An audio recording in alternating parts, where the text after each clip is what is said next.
Hello everyone, good morning, আসসালামু আলাইকুম। কেমন আছো সবাই? আশা করি অনেক ভালো আছো। আমরাও কিন্তু আলহামদুলিল্লাহ ভালো আছি। আমি তারা রোজকার দিনের মতোই তারা ডেলি লাইফস্টাইল ব্লগে চলে আসলাম আর একটা নতুন ব্লগ নিয়ে। আশা করি তোমরা যে যেখান থেকে দেখছো সবাই ভালো আছো এবং সুস্থ আছো। তাহলে চলো তোমাদেরকে সাথে নিয়ে ব্লগটা স্টার্ট করলাম। ভিডিও শুরুতেই বলি, সকালবেলা আজকে ঘুমটা সারতেই কিন্তু একদম ওই যে আমাদের জানালার গোড়ায় দেখা যাচ্ছে রুমটা, এত ঝগড়াঝাটি হচ্ছে না কি বলবো। বলতে পারো ওনারাই আজকে আমাদের ঘুম থেকে তুলেছে। অ্যাকচুয়ালি শুধু আজকে নয়, আমি বুঝতে পারি না ওনাদের ফ্যামিলিটাতে কি প্রবলেম। তো প্রায় বলতে পারো 1-2 দিন ছাড়া এত পরিমাণে ঝগড়া হয়, মানে অত্যাধিক ঝগড়া যাকে বলে। তো আমার মানে খুবই অসহ্য লাগছিল একটা, সত্যি বলতে। মানে এত উল্টোপাল্টা কথা, উল্টোপাল্টা হচ্ছিল না, সেই জন্য আমি বসে বসে শুধু রাজাকে বলছি একবার গিয়ে দেখো না ওনাদের বাড়িতে কী হয়েছে, একটু বোঝাও ওনাদেরকে। তো বলছিল কিছু বলার দরকার নেই, যে যা পারে করুক, কারণ এটা দেশ তো বিদেশি, তো কারোর বাড়িতে কেউ হঠাৎই যায় না। আর দেশে যেমন একটু কিছু হলে আমরা দৌড়ে চলে যাই, তো সেই হিসেবে এখানে সেই জিনিসটা তো না। আর আমার মনটা যেন ওই দিকেই পড়েছিল, এত উল্টোপাল্টা মানে সব প্রবলেম হয়েছে ওনাদের। তো মনে হচ্ছিলো একবার দৌড়ে যাই, বাট গেলাম না। যাক, আমি কিন্তু সকালবেলাটাতে উঠেই না আগে আমার বেডরুমটাকে সুন্দরভাবে পরিষ্কার করে নিচ্ছি। তার আগে কিন্তু আমি নাস্তা টাস্তা করে নিয়েছি, আর নাস্তাটা করেই বেডরুমে আসলাম। আর রোজ যদি এমনভাবে না একটু একটু করে পরিষ্কার করে রেখে দাও, দেখবে আর সে ডিপ ক্লিন করতে পড়ে না। কারণ একটা বেডরুম, আমার বেডরুমটা যদি একটু বড়, তো আমার বেডরুমটা যদি আমি ভালোভাবে ডিপ ক্লিন করতে যাই না, ম্যাক্সিমাম আমাকে 2-3 ঘন্টা সময় দিতে হয়। তো সেই জন্য আমি হালকা হালকা করে রোজ একটু করে ওপর দিয়ে পরিষ্কার করে নিই। কিন্তু আমার কোনো অসুবিধা হয় না, বরং আমার ঘর বাড়িটা সবসময় ঝকঝকে হয়ে থাকে। আর এমনভাবে যদি এই ড্রেসিং টেবিল থেকে বলো আর ওই ওয়ার্ড্রপ যেগুলো সব আছে, সব যদি আমার সব থেকে বেস্ট যেটা ভালো লাগে জানো তো, আমার হাতের এই ডাস্টারটা। এই ডাস্টারটা দিয়ে আমি বেশ সুন্দরভাবে মানে ক্লিন করতে পারি। আর এইটার আর একটা আমার কাছে আছে, তোমরা হয়তো যারা আগে থেকে দেখো তারা জানো, এর একটা বড় আছে, যেটা কিন্তু আমি ওপরের সিলিংগুলো ক্লিন করি। তো আমি যখন ডিপ ক্লিন করি তখন কিন্তু ওই সিলিংগুলো করি, আর সাইডগুলো কিন্তু এমনি নর্মালি করে। রোজ যদি আস্তে আস্তে একটু একটু করে ঘরগুলো পরিষ্কার করে রাখো, তাহলে দেখবে চকচকেও লাগবে, আর ওই ডিপ ক্লিনও করতে হবে না। তো আমি এইভাবেই করে নিই। আর আমার এখন বেডরুমটা কিন্তু আমি বেডশিটটা ভালোভাবে পরিষ্কার করে নিয়েছি, আর পর্দা টর্দা সবগুলো কিন্তু মিরারগুলোও পরিষ্কার করে নিলাম। এতে দেখো কত সুন্দর, মানে তাড়াতাড়ি এবং ঝকঝকে চকচকে হয়ে গেল। আমার ঘর বাড়ি পরিষ্কার করার পরেই যখন আমি আমার বেডরুমটাতে ঢুকি না, তখন সত্যি নিজেকে একটা ফ্রেশ ফিল হয়, আর একটা যেন আলাদাই শান্তি লাগে। মনে হয় বাহ, আমার ঘরটা কত সুন্দর হয়ে চকচকে করে রয়েছে। তো আমি ওই জন্যই কিন্তু রোজই পরিষ্কার করি। এতে একটু কষ্ট হলেও না, কষ্ট বলতে কি বলতো, যে রোজ আমি পরিষ্কার করছি, যতই কষ্ট, কিছুক্ষণ কষ্ট করার পরে যে মানে বাড়িটা দেখার পরে যে শান্তিটা না, সেটা ফের একটা যেন আলাদাই লাগে। তো এইভাবেই কিন্তু ঘর বাড়ি যদি রোজের একটু একটু করে পরিষ্কার করে নাও, তাহলে অনেকটা নিজেরও সুবিধা হয়, আর ঘর বাড়িটা দেখতেও ভালো লাগে। তো যাই হোক, এখন আমি বেডরুমটা পরিষ্কার করে হল রুমে এসেছি। আমার হল রুমটা এখন স্টোর রুম পুরো হয়ে আছে, বুঝতেই তো পারছো দেখে। অ্যাকচুয়ালি আমি যখন থেকে দেশ থেকে এসেছি না, এখনও কিন্তু আমার লাগেজগুলো আমি খালি করিনি, কারণ আমি যেই সব জামা কাপড় আগে থেকে রাজা মানে নোংরা করে রেখেছিল, ওইগুলোই রোজের একটু একটু করে ধুচ্ছি। তো এই এখানে ওখানে পড়ে থাকবে, সেই জন্য কিন্তু আমি ভাবলাম আমার লাগেজগুলো, প্রায় কিছু কাপড় আমি দেশ থেকে ধুয়ে নিয়ে এসেছি, আর কিছু এখন আমি খুলছি না। তো এই যে এখন না, মানে এই জাস্ট আসলাম কিছুদিন আগে, আবার আমাকে রাজাকে বিদায় জানাতে হচ্ছে। ও কিন্তু এখন থাকবে না, তো ওর আমি এখন লাগেজটা প্যাক করে দিচ্ছি।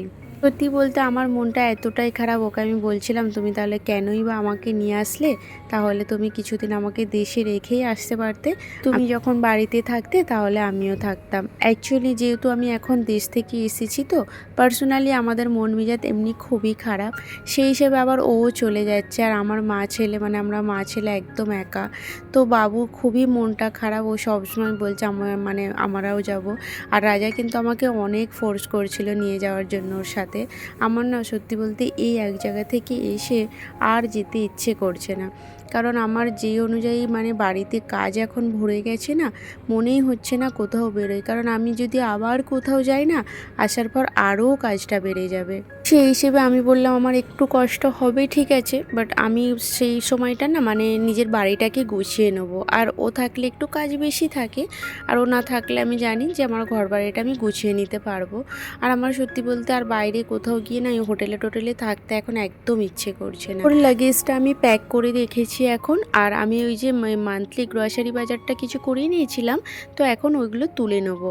আর দেখতে পাচ্ছ এখানে কিন্তু অরিগানের মানে শিশিটা পড়েই না ভেঙে গেল, মানে একটু জাস্ট 19-20 হয়ে গেছে, ভেঙে গেল। আর আমার বাবু এসেই বলছে মাম্মা তুমি এমন করে দিলে। আমার বাবু না ছোট হলেও ওর সব কিছুতে একটু বড়দের মতো ধ্যান থাকে, তো আমার জিনিসটা বেশ ভালো লাগে। কারণ ওর পাপা একটু অন্যরকম আর ও পুরোটাই আলাদা হয়েছে, মানে আমার মতো খুবই সমঝদার। তো সেই জন্য কিন্তু ছোটোখাটো জিনিসগুলো খুব লক্ষ্য করে। তো বললো মানে আমাকে বোঝাচ্ছে কই বাত নেই, আবার একটা কিনে নেবে। তো আমার কাছে এই ধরনের আর একটা শিশি ছিল, তো আমি ভাবলাম তাহলে ওটাতেই করে দিই। আর ওটা পুরোই ভেঙে গেছে, ইউজ আর করা যাবে না। মান্থলি বাজারটা রাখার জন্য কিন্তু আমি এই ধরনের দুটো কন্টেইনার রাখি, যার মধ্যে কিন্তু ওই তেল ডাল চিনি এই সব জিনিসগুলো রাখি। আর আরেকটা যেটা আছে তার মধ্যেই বাবুর বিস্কিটগুলো সব ঢেলে রাখি। যেইগুলো ডেলি ওয়্যার আমার ইউজ করা সেইগুলো কিন্তু এই যে আমার ওপেন কিচেন করে আমি হাতের সামনে রেখেছি। আমার না অ্যাকচুয়ালি ওপেন কিচেন দেখতে বেশি ভালো লাগে। আমার কিন্তু মডেলের কিচেন, তার থেকে আমি ওপেন কিচেন করে রেখেছি। এটার আমাকে একটা আলাদাই লুক দেয়। তো মডেলের কিচেনের যেহেতু ওয়ার্ড্রপগুলো না আমার ওপরে রাখা, তো আমার হাত তেমনভাবে যায় না। আর সেই জন্য কিন্তু আমি নিচের র্যাকগুলো কিনে এখানে সাজিয়ে রাখি। এখানটা আমার বেশ দেখতেও ভালো লাগে। আর তোমাদের কিন্তু এই কর্নারটা কেমন লাগে অবশ্যই আমাকে জানিও। তো এই যে এখন যেগুলো আমার রোজ ডেলিকার লাগে সেগুলো আমি সব কিন্তু বাইরে হাতের সামনেই রাখি। আর সবসময় কোনো জিনিস বার করতে গেলে না ওপর থেকে খুব কষ্ট মনে হয়, ওই আমাকে লেডার নিয়ে এসে খুলে বার করতে হয়। তো ওইটাও যেহেতু ভারী, এই সব সময় ওপরে ওঠা যায় না। তো এই যে এই ধরনের একটা আমি বাস্কেট রেখেছি। এই বাস্কেটটাতেও কিছু কিন্তু এমার্জেন্সি জিনিস রাখি, যেগুলো হয়তো খুব এমার্জেন্সিতে লাগে। আর এই সব জিনিসগুলো যদি অন্য কোথাও রাখি না, খুঁজতে খুব অসুবিধা হয়। আর আমার যে ওই তোমার ওয়াশ মেশিনটা আছে, ওর নিচের একটা র্যাকে আমার ওই ডেলি ওয়্যার কাপড়গুলো রাখি পরার জন্য। আর একটাতে কিন্তু মানে ওই মান্থলি যেসব আরও এক্সট্রা জিনিসগুলো যেগুলো বড় বড়, আর এত বড় বড় তো কন্টেইনার ঘরে রাখা যাবে না, জন্য কিন্তু ওই ওয়াশ বেসিনের একটা স্পেস আমি ওটার জন্যই রেখে দিয়েছি। তো এখন দেখো আজকে কিন্তু একদম অল্প চাল বসাচ্ছি। আগের দিন রাত্রে যেহেতু আমরা সেই হুক্কা পার্টি করেছিলাম না, ওই দিন আমরা কেউ ভাত খেয়েছিলাম না, তো ওই ভাতটা একটু বেশিই রয়ে গিয়েছিলো, সেই জন্য আমি ফ্রিজে রেখে দিয়েছিলাম। আর সত্যি বলতে আমার না এক মুঠো ভাত ফেলতেও আমার খুব কষ্ট হয়। সেই হিসেবে আমার যদি এক মুঠো ভাতও ওই হাঁড়ির নিচে রয়ে যায় না, আমি সেটাও বাটিতে করে রেখে দিই। কারণ ওভেনে যে কোনো জিনিস দেওয়ার সাথেই গরম হয়ে যায়। আর এমনিও ভাতও আমি দিয়ে দিই। সেই হিসেবে এই ভাতগুলো আর ফেললাম না। আর আমি রাজাকেও বলেছিলাম যে তুমি যদি একটু পান্তা খাও তাহলে আমিও খেয়ে নেবো, আর ভাতটা রান্না করব না।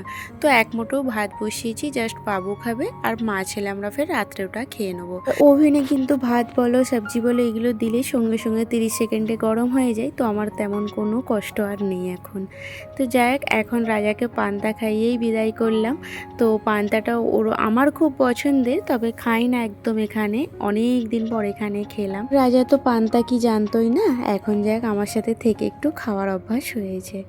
তো এই যে এখন কিন্তু চলে যাচ্ছে, সত্যি বলতে খুবই মানে আমাদের মা ছেলের কষ্ট। আর আমার বাবু এখন শুধু টিভিটা দেখছিল বলে ও টিভির ধ্যানে রয়ে গেছে।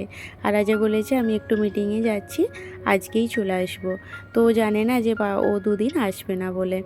আর আমি তো জানি, কিন্তু ও আমাকে এখনও বলছে তুমি চলো আমার সাথে।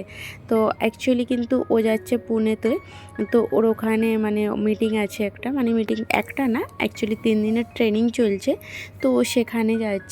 আর পুনে থেকে যেহেতু লোনাওয়ালার সামনে, তো আমাদের একটা প্ল্যান ছিল যে ওখানেও ঘুরতে নিয়ে যাবে বলে। তো ও সারাদিন মানে সকাল 9টা থেকে বিকাল 6টা পর্যন্ত ওর মিটিং চলবে। তো আমি সেই সময়টা না ওই হোটেলে একা বসে থাকতে আমি বোরিং হয়ে যাব, সেই হিসেবে আমি যেতে চাইলাম না, যে না আমি এমনভাবে যাব না, যদি কোনো দিন যাই তাহলে বাড়ি থেকেই যাব। এই যে অনেক এ করে চলে গেল, আর কি যে মানে ওরও মনে কষ্টটা আমি জানি, আর আমাদেরও সেই অনুযায়ী দুজনে থাকবো, তো আমাদেরও ভয় আর কষ্ট দুটোই হচ্ছে। তো কি করব, আল্লাহর ভরসায় আছি। আর ওকে আল্লাহ ভালোই ভালোই পৌঁছে দেখ, আর আমরাও ভালোই ভালোই থাকি এখানে, আল্লাহ যেন আমাদের সাথে থাকে। যাক, এখন কিন্তু ভিডিওটা আমি এখানেই শেষ করছি। এটা খুবই খারাপ হয়ে গেছে, তো এর পরে কিন্তু আমি নেক্সট ভিডিও নিয়ে আসছি। তো তাহলে দেখা হচ্ছে নেক্সট ভিডিও। টাটা, আল্লাহ হাফেজ, আর ভালো থাকবে সবাই। আর ভিডিওটা কেমন লাগলো অবশ্যই কিন্তু একটা কমেন্টে জানিও, আর একটা লাইক করতে কিন্তু ভুলো না।